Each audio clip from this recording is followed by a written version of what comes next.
ఇక కేబుల్ల తొలగింపుతో 100 కోట్ల నష్టం. కేబుల్ ఇంటర్నెట్ ఆపరేటర్ల అసోసియేషన్ వర్గాల వెల్లడి. ఇంటర్నెట్, టీవీ, ఫోన్ సిగ్నళ్లకు అంతరాయం. ఇప్పుడు ఇదొక రకమైనటువంటి, మరి ఇది ఏం నిర్ణయం నాకైతే అర్థమవుతలేదు. మరి ఇది ఒక రకంగా కార్పొరేట్ సంబంధించిన సంస్థలకి అప్పగించేందుకు తీసుకున్నటువంటి నిర్ణయమా, ఎవరి బాగు కోసం తీసుకున్నటువంటి నిర్ణయమో ఇది అయితే అర్థమవుతలేదు. ఏది ఇప్పుడు ఫోన్ల పైన తీగలు ఉంటాయి కామన్గా. ఇది తెలంగాణ రాష్ట్రంలో బీఆర్ఎస్ పార్టీ అధికారంలోకి వస్తేనో లేకపోతే కాంగ్రెస్ పార్టీ అధికారంలోకి వస్తేనో ఇలా ఫోన్ల పైన కేబుల్ కనబడట్లేదు. కేబుల్ కనబడేటువంటి సిస్టమ్ రాలేదు. ఇది ఎప్పుడు వచ్చింది? తరతరాల నుంచి దాదాపుగా 30-40 సంవత్సరాల కాల నుంచి కూడా ఎలక్ట్రికల్ ఫోన్ల పైనే ఇప్పుడు కేబుల్ ఆపరేటర్లు, ఇంటర్నెట్ సంబంధించినటువంటి వాళ్ళు ఆధారపడతా ఉన్నారు. ఇక ఇప్పుడు బట్టి విక్రమార్క గారు మొన్న జరిగినటువంటి ఒకటి వనస్థలిపురంలో జరిగినటువంటి ఒక సంఘటన తర్వాత మొత్తం అంతా కూడా ఆ కేబుల్ ఏవైతే ఉంటాయో ఫోన్ల పైన మొత్తం అంతా కూడా కట్ చేయరు అన్నాడు. కట్ చేయమని చెప్పడంతో ఇక హైదరాబాద్లో చూస్తే ఎక్కడ ఏ గల్లీలో చూసినా ఒక ట్రక్ కనబడతా ఉంది. ట్రక్ నిండా వైర్లు కనబడతా ఉన్నాయి. ఏ వైర్లు? ఇంటర్నెట్ వైర్లు, ఈ డిష్ వైర్లు, ఈ వైర్లు, ఆ వైర్లు. సో దానివల్ల ప్రభుత్వానికి ఏమైనా ఇబ్బంది అవుతుందా, ఏమైనా ఆదాయం ఉందంటే అది కూడా లేదు. సో మొత్తానికి దరిదాపుగా 100 కోట్ల నష్టం ఇప్పుడు కేబుల్ ఆపరేటర్లకి. సరే, కేబుల్ ఆపరేటర్లు ఒకరు ఉన్నారా, ఇద్దరు ఉన్నారా అంటే లక్షలాది కుటుంబాలు ఉన్నాయి. కేబుల్ ఆపరేటర్లుగా పనిచేసేటువంటి వాళ్ళు హైదరాబాద్లోనే లక్షలాదిగా ఉన్నారు. ఈ సంబంధించినటువంటి వాళ్ళని నమ్ముకొని ఉన్నటువంటి వాళ్ళు మిగతా కుటుంబ సభ్యులు కొంతమంది ఉన్నారు. మిగతా సంబంధించినటువంటి ఫ్యామిలీస్ కూడా దీనిపైనే ఆధారపడుతున్నటువంటి కుటుంబాలు ఉన్నాయి. దాదాపు 3 నుంచి 4 లక్షల మంది ఈ సంబంధించినటువంటి కేబుల్ పైన ఆధారపడుతున్నటువంటి వాళ్ళు ఉన్నారు. మరి ఎవరికి మేలు కోసం చేసేందుకు ఈ దీన్ని తీసుకొచ్చిన అనేది ఇప్పటివరకు అర్థం కాదు. నిన్న ధర్నా చౌక్లో కేబుల్ ఆపరేటర్లు ధర్నాకు దిగింది. అక్కడ ఉన్నటువంటి వాళ్ళ నిరసన తెలిపారు. కేబుల్ ఇంటర్నెట్ ఆపరేటర్ల అసోసియేషన్ వర్గాలు వెల్లడిస్తా ఉన్నాయి 100 కోట్ల నష్టమని. ఏది దాని తొలగింపు ద్వారా ఇంటర్నెట్, టీవీ, ఫోన్ సిగ్నళ్లకు అంతరాయం.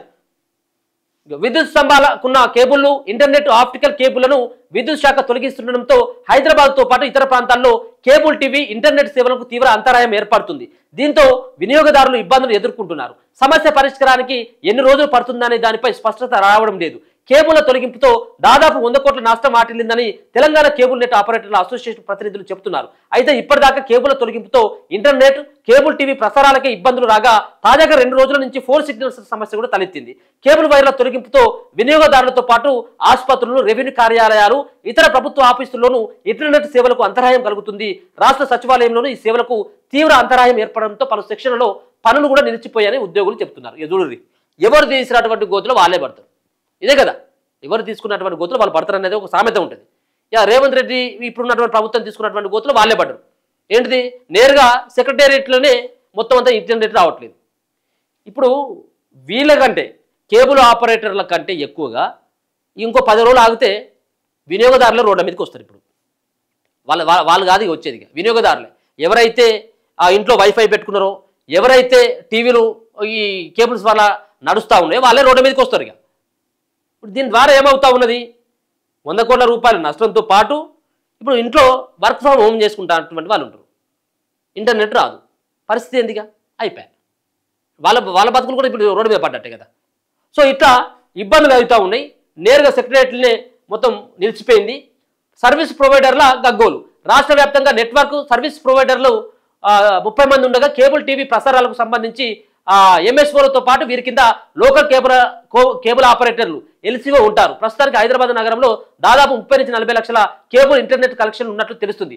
ఒక్కసారిగా ఆప్టికల్ వైర్లను తొలగిస్తుండటంతో ఇంటర్నెట్ సేవలు అందక వినియోగదారులు తమపై ఒత్తిడి తెస్తున్నారని ప్రొవైడర్లు వాపోతున్నారు. ఉప్పల్, అల్వాల్, ఏస్రావు నగర్ పరిధిలో ఉన్న ఈ సర్వీస్ ప్రొవైడర్ కు దాదాపు 60 నుంచి 70 కిలోమీటర్ల మేర ఆప్టికల్ లైన్ ఉంది. ఇప్పుడు దాన్ని కట్ చేశారని, వాటి మరమ్మతులు, కొత్త వైర్ల కోసం దాదాపు 20 లక్షల వరకు ఖర్చు అవుతుందని ఆవేదన వ్యక్తం చేస్తా ఉన్నారు. ఇక కొన్ని టెలికాం టవర్లకు వెళ్లే వైర్లు కూడా కట్ కావడంతో ఫోన్లకు సిగ్నల్ సమస్య తలెత్తుతుంది. దీని పరిష్కారానికి కొన్ని రోజులు పడుతుందని సంబంధిత వర్గాలు చెబుతున్నాయి. హైదరాబాద్ లో ఒక్కసారిగా ఆప్టికల్ కేబుల్ తొలగిస్తుండటంతో సమస్య మరింత తీవ్రమవుతుందని కేబుల్ ఆపరేటర్ల అసోసియేషన్ ప్రతినిధి ఒకరు తెలిపారు. తొలగిస్తున్న కేబుల్ పునరుద్ధరణకు వర్షాలు ఆటంకంగా మారుతున్నాయన్నారు.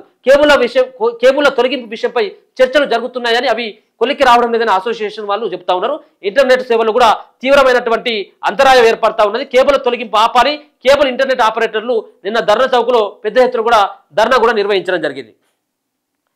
సో చాలా ఇబ్బందులు అవుతా ఉన్నాయి. ఫోన్కి సిగ్నల్స్ కూడా సరిగ్గా రానటువంటి ఆ పరిస్థితి కనపడతా ఉన్నది. మరి ఈ నిర్ణయాన్ని మరి బట్టి విక్రమార్క గారు మీరు తీసుకున్నటువంటి నిర్ణయం ఇది. ఎందుకంటే విద్యుత్ శాఖ మంత్రిగా మీరే ఉన్నారు ఇప్పుడు కూడా.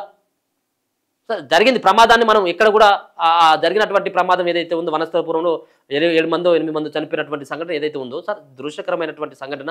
అయితే వీళ్ళు ఏం చెప్తా ఉన్నారు కేబుల్ ఆపరేటర్లు అంటే మేము ఇచ్చేదంతా కూడా అది ఫైబర్ తోటి ఉంటుంది, నేరుగా పోయి దాన్ని మనం డిష్ వైర్నో లేకపోయినట్టు ఉంటే ఆ ఇంటర్నెట్ కేబుల్ను మనం నేరుగా పోయి ఆ వైర్ను పట్టుకున్నా కానీ కరెంట్ షాక్ రాదు. ఇది కరెంట్ షాక్ రాదు. మేము పెట్టేటువంటి వైరు మొత్తం అంతా కూడా కాఫర్తో కూడుకున్నటువంటిది. అదంతా కూడా అది రాదు. కావాలని చెప్పేసి ఇది ఒక రకంగా కుట్రలు చేస్తూ ఉన్నారు. ఇది మిగతా కొన్ని సంస్థలకు అప్పగించేందుకు, కార్పొరేట్ సంస్థలకు అప్పగించేందుకు ఈ వ్యవహారం అంతా కూడా ఇది తీసుకొచ్చింది అనేది వాళ్ళ యొక్క వాదన. సో ఇవి కనబడతా ఉన్నాయి ఆంధ్రజ్యోతిలో ఉన్నటువంటి వార్తలు. ఇక దిశలో ఉన్నటువంటి స్వేచ్ఛలో ఉన్నటువంటి వార్తలు కనుక చూస్తే దర్దాపుగా